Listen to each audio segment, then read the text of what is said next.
All right. Okay, so I'm going to dive in. All right, so let me share my screen. Share screen 2. All right. So from your One Login portal, you'll go to Zone. And once you pop in here,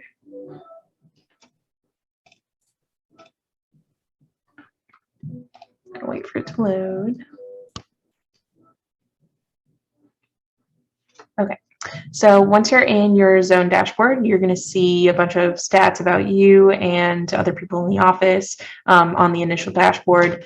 Once you're in here, talking about, since tax season is coming up, talking about that first, if you go under your user dropdown, you'll see it's got like the breakdown of the different sections you can fill in.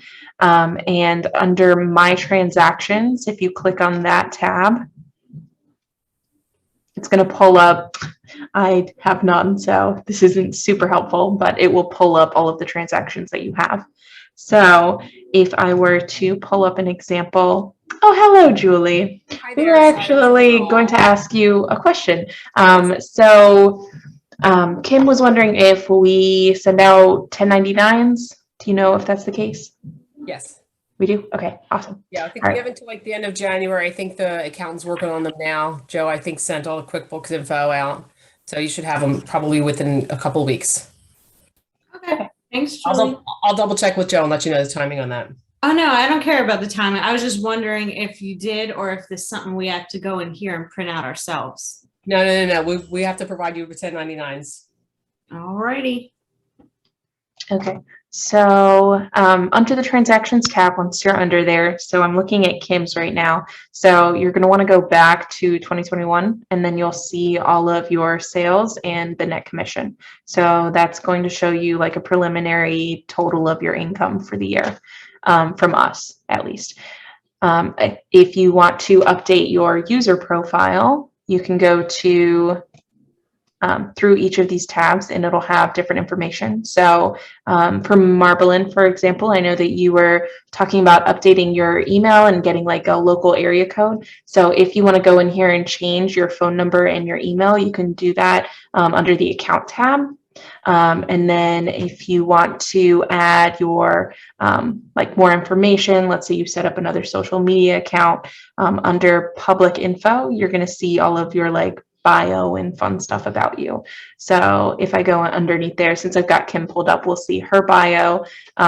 You can see the website URLs. You can add in your social media profiles, add in hobbies, designations, specialties, and languages. And this shows up on your personalized web page that shows you as an agent.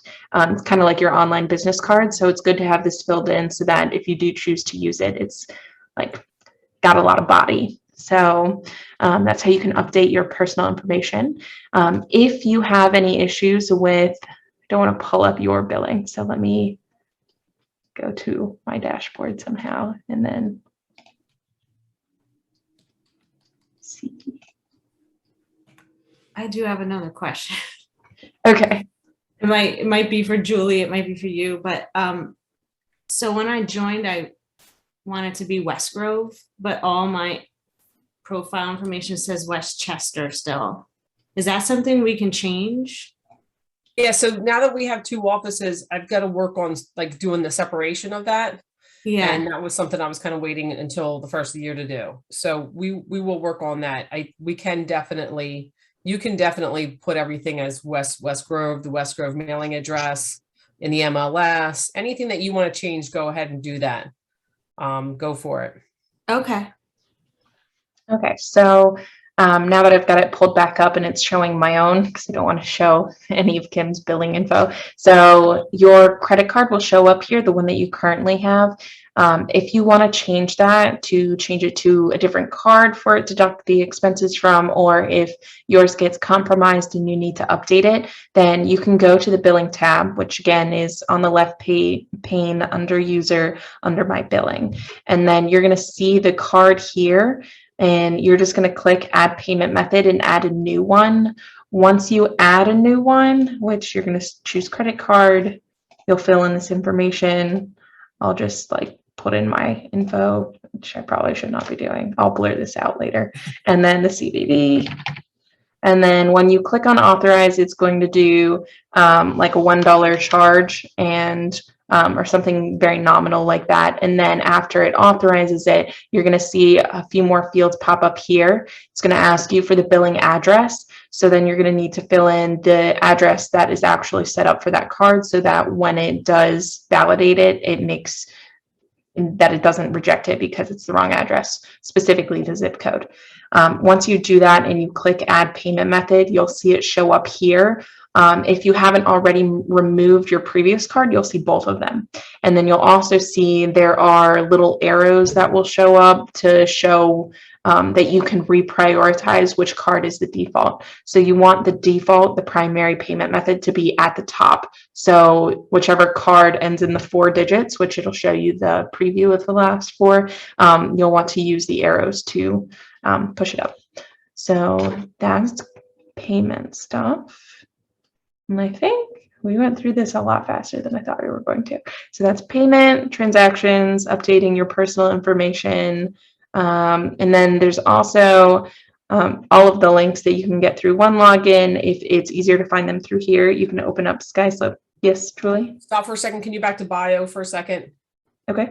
I started to talking, but when you were on there, I started talking and I didn't realize I was muted. I muted myself.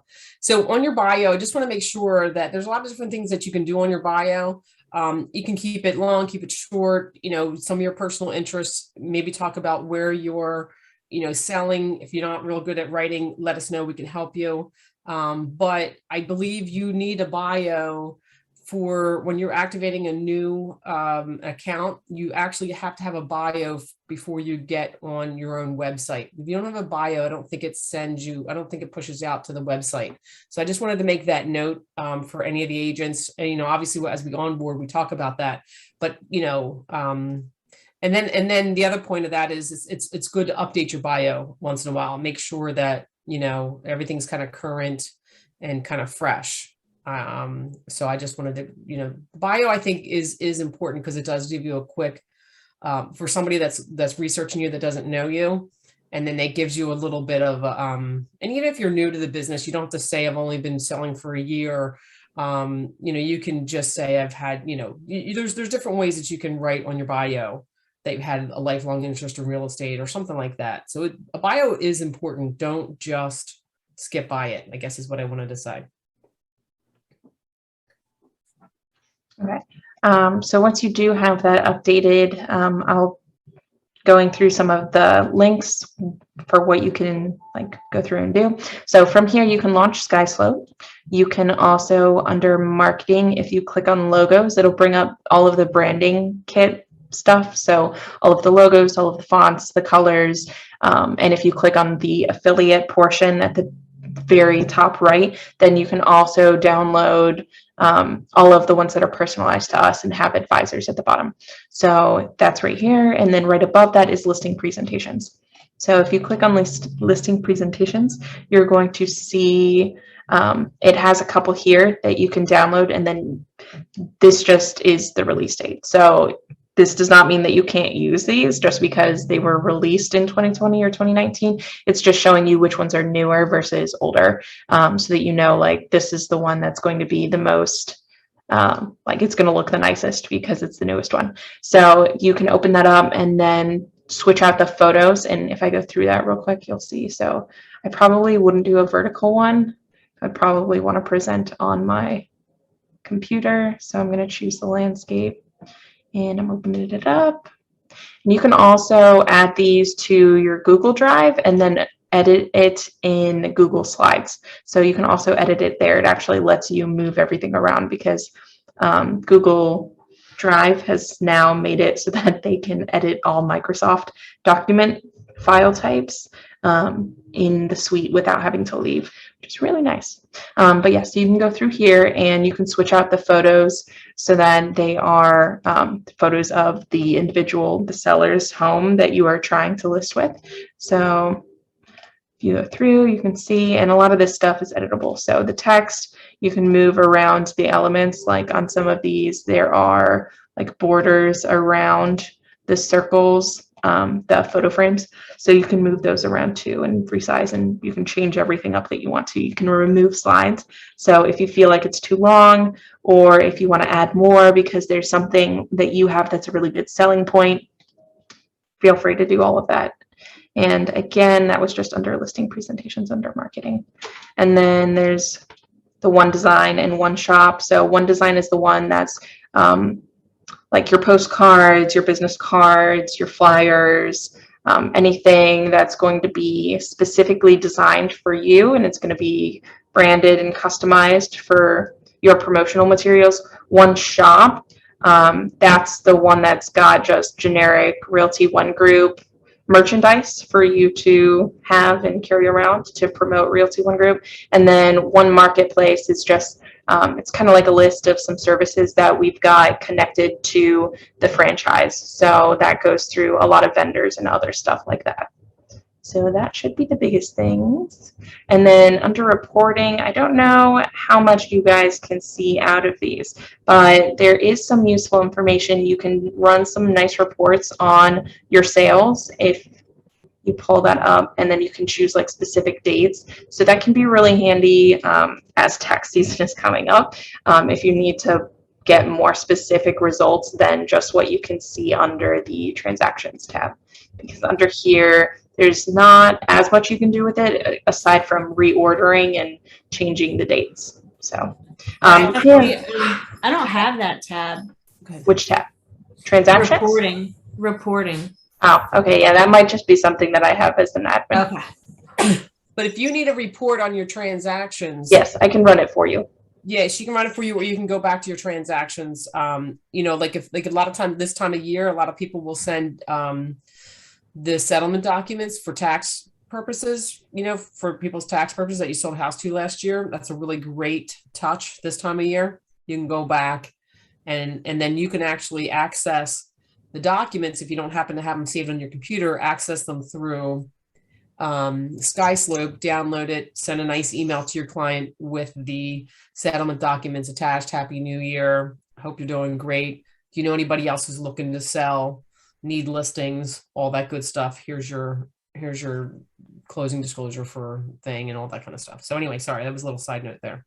That's a good one though, because I know if I had just purchased a home and I was getting close to tax season, that would definitely remove a significant amount of stress trying to find it, dig it up from wherever I put it and lost it. Yeah, most people have it, but it's just a nice, although sometimes you'll get a call and say, oh, can I have my, you know, settlement sheet from last year? I whatever. So it's really nice to be proactive. This right now is a good time to do that. Get it to them by the end of January, if you can.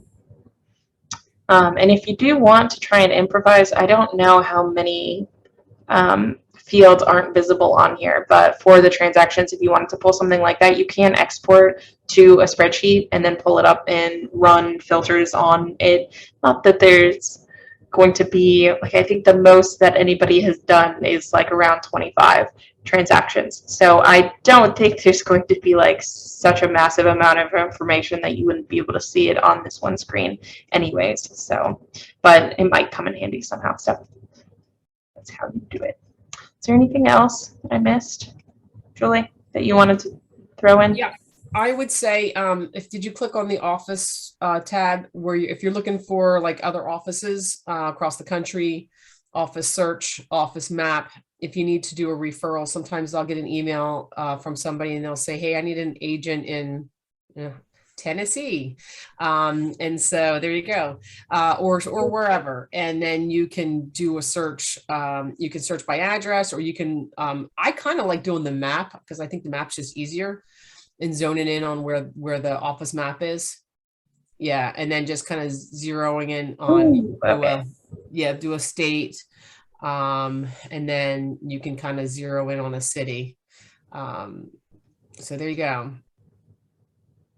And then what you do is go ahead and click on that. Just go ahead and click on that gold teardrop thing. Yeah, and then you should be able to get to. It's not a great example. It's not, it wasn't, no manager on file. I think on some of them, you should be able to, There we go. So that's a better one. So yeah. And then you'd what get you a can do, manager you can name. kind of reach out to the manager, talk to the manager and see if they have anybody that they can refer to. Or if you don't want to do that, you can always ask me. I can call the manager and then, kind of hook up with somebody there. You can go. I think, although when you go back to the office search, if you found that, I think you can somewhere, I forget now, and I apologize, somewhere you can get their agent list. And if you want to kind of look through their agents and see how many agents there are. I don't think this one has it. Not all offices have it. Some offices you can see the agent list. We pull up our own. Yeah, I just sent a referral out to the Pittsburgh Oh, area. yeah. There you go. I just talked to the manager and I just said, hey, I've got a real high maintenance buyer. She's kind of loud and talks a lot. I need somebody that is not going to be the same way. I need somebody quiet and patient. And we laughed about it. And she ended up hooking me up with somebody perfect for them. And my client, I had a long conversation with him and just said, hey, my client, she's smart. She knows what she wants. She talks a lot. You just got to listen. Eventually, when she stops, then she'll listen to you. And she loves this person. So it's very important to match people up that way. If you need help with that, I can certainly help you. And also, if we don't have an office in that area, we can always try to work through that, find another office in the area that's not a Realty One Group office. If it's an area that doesn't have a Realty One Group, we can work through that as well. Okay. I do Any see that questions a lot of agents are asking for offices in certain areas. So I wanted to make sure they knew that tab was there, that they could search their offices themselves. Any other questions, either related to zone or to tax season since it's coming up? Nope. Okay. All right. Well, then I think that's everything.